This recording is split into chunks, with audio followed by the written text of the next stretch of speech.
कशफ शमीम की सारी बातें सुन लेती है और सुनकर काफ़ी ज़्यादा हैरान होती है।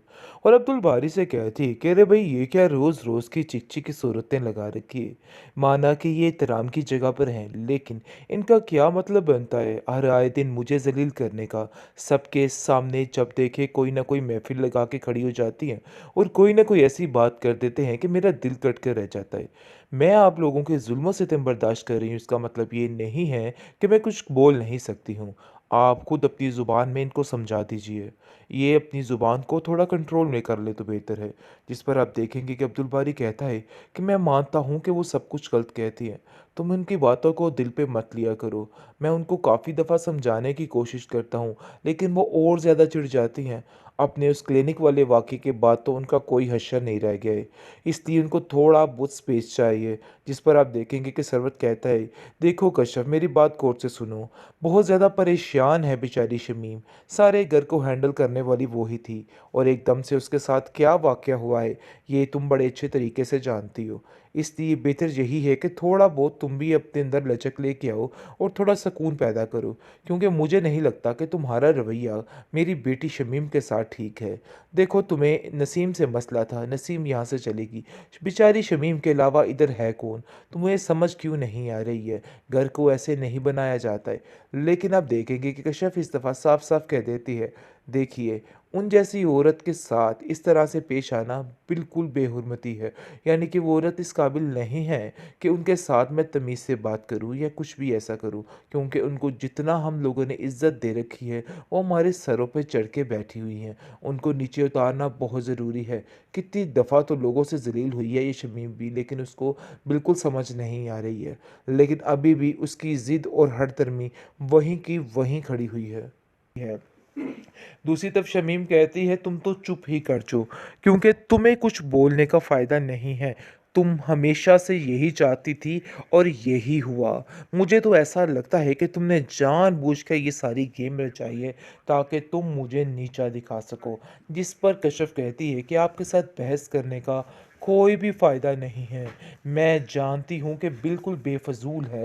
जिस पर सुलेखा भी समझाती है कि देखो कश्यप, तुम्हें कोई भी ज़रूरत नहीं है उन लोगों के बेफजूल बात करने की। मैं जान चुकी हूँ कि शमीम ने भाईजान को भी अपने साथ शामिल कर लिया हुआ है और वो पूरी पूरी उसी की ज़ुबान बोलते हैं। इसलिए कुछ भी बात करने का उनसे कोई फ़ायदा नहीं है। वैसे भी तुम्हारे बाप ने साफ साफ बात कर दी है कि अब कोई भी किसी किस्म की बात ना की जाए, यानी कि अब तुम्हारे साथ मामले ठीक होंगे। लेकिन कश्यप कहती है कि मैं बड़े अच्छे तरीके से जानती हूँ कि वो लोग नहीं सुधरने वाले हैं, बल्कि वो लोग मज़ीद से मज़ीद तर ख़राब होंगे। आप नहीं जानती कि अब शमीम बाजी करके माहौल का क्या हश्र करेंगी।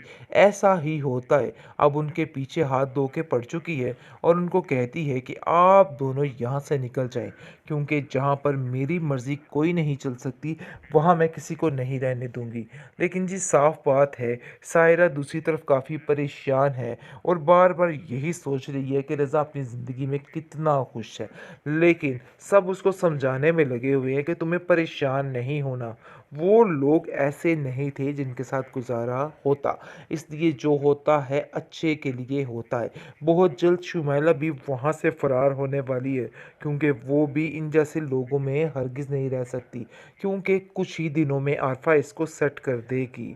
फिर इसका ना तो यहाँ का कोई सिस्टम रहेगा और ना वहाँ का सिस्टम रहेगा। फाइनली शमीम का डॉक्टरी का भूत तो उतर चुका है, क्योंकि अब उसको समझ आ चुकी है कि वो कुछ भी नहीं है। खैर जी, अब देखेंगे कि अपनी करतूतों से अभी भी ये मैडम बाज नहीं आ रही। अभी भी हुक्मरानी पे हुक्मरानी है। यानी कि बजाय इसके कि वो शर्मिंदा हो कि वो कहाँ से होके आई है, लेकिन फिर भी उसको रत्ती भर किसी चीज़ का असर नहीं है। अभी भी वैसे ही दंदनाती फिर रही है हर जगह पे, हर एक को जलील करने के लिए। बहुत ज़्यादा परेशान हो चुका है उसका बाप ही उसको देख के, और कहता है कि शमीम देखो, घर के माहौल को ख़राब मत करो। तुम नहीं जानती हो कि क्या क्या हुआ। भाई अब्दुल बारी ने अपनी पूरी कोशिश की है, लेकिन अगर उससे काम नहीं हो पाया तो इसमें किसी की क्या गलती। जिसको सुनकर वो कहती है कि अब्बा जान बस ही कर दीजिए, आप नहीं जानते हैं कि इसने ये जानबूझकर सारा नाटक किया है। 1 मिनट में अगर ये कॉल करता चचा जान को तो उसी वक़्त काम हो जाना था। आगे से अब्दुल बारी कहता है कि बस कर दीजिए बाजी, बस कर दीजिए। कितना आप और वर्गलाएँगी मेरे बारे में? मुझे तो समझ नहीं आ रही कि आखिर आप क्या कर रही हैं। मैंने किसी से कोई बात की ही नहीं, हालाँकि वहाँ पे फ़ोन आया था, मैंने अपनी यानी कि कश्यप का फ़ोन भी काट दिया था। आगे से अब्बाजान कहते हैं कि मुझे पूरा यकीन है ऐसा ही हुआ है, तुम क्यों बिला वजह शक कर रही हो। आगे से शमीम कहती है कि बस बात तो ये तय है कि अब इन लोगों का फैसला कीजिए और यहाँ से इनको चलता कर दीजिए, क्योंकि मुझे नहीं लगता कि इन लोगों का यहाँ पे रहना बनता है। दूसरी तरफ कश्यप कहती है कि भाई देखिए, आपको मैंने पहले ही कहा था कि अगर आप ये काम करेंगी तो बुरे तरीके से फंस जाएंगी, लेकिन आपने मेरी एक नहीं सुनी, बल्कि आप अपनी ही मर्ज़ी करती चली गई। आपको मैंने बारहा समझाया, लेकिन आपको मेरी बात की बिल्कुल समझ नहीं आई। मैंने आपको पहले भी बताया था कि ये काम बहुत रिस्की है। दूसरी तरफ शमीम कहती है तुम तो चुप ही कर जाओ, क्योंकि तुम्हें कुछ बोलने का फ़ायदा नहीं है। तुम हमेशा से यही चाहती थी और यही हुआ। मुझे तो ऐसा लगता है कि तुमने जानबूझकर ये सारी गेम रचाई है ताकि तुम मुझे नीचा दिखा सको। जिस पर कश्यप कहती है कि आपके साथ बहस करने का कोई भी फ़ायदा नहीं है। मैं जानती हूँ कि बिल्कुल बेफजूल है। जिस पर सुलेखा भी समझाती है कि देखो कश्यप, तुम्हें कोई भी ज़रूरत नहीं है उन लोगों के बेफजूल बात करने की। मैं जान चुकी हूँ कि शमीम ने भाईजान को भी अपने साथ शामिल कर लिया हुआ है और वो पूरी पूरी उसी की ज़ुबान बोलते हैं, इसलिए कुछ भी बात करने का उनसे कोई फ़ायदा नहीं है। वैसे भी तुम्हारे बाप ने साफ साफ बात कर दी है कि अब कोई भी किसी किस्म की बात ना की जाए, यानी कि अब तुम्हारे साथ मामले ठीक होंगे। लेकिन कश्यप कहती है कि मैं बड़े अच्छे तरीके से जानती हूँ कि वो लोग नहीं सुधरने वाले हैं, बल्कि वो लोग मज़ीद से मज़ीद तर ख़राब होंगे। आप नहीं जानती कि अब शमी बाजी करके माहौल का क्या हश्र करेंगी।